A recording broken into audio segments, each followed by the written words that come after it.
പടം എങ്ങനെ ഉണ്ടാ?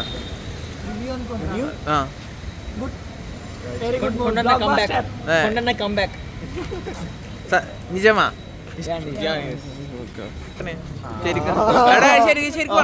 എങ്ങനെയുണ്ട്? ഇഷ്ടപ്പെട്ടില്ല? എങ്ങനെയുണ്ട്? ശരിക്കും നല്ല പടാ. പടം എങ്ങനെ ഉണ്ടാ?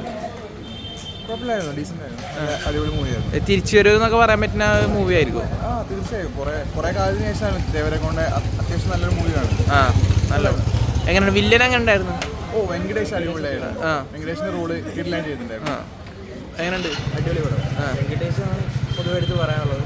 പുള്ളി ഒരു അടിപൊളി വില്ലനാണോ നായകനാണോ കൂടുതൽ സ്കോർ ചെയ്ത്? അങ്ങനെ പറയാൻ പറ്റില്ല. കട്ടക്ക് ലാസ്റ്റ് ഫൈറ്റ് സീനൊക്കെ നൈസായിട്ട് ചെയ്തു പുള്ളി. ഓക്കെടാ, താങ്ക് യു. പടം എങ്ങനെയുണ്ട്? പടം ക്ലൈമാക്സും ഇതൊക്കെ എന്താ പറയുക, സെന്റിമെന്റ് കൊള്ളാം.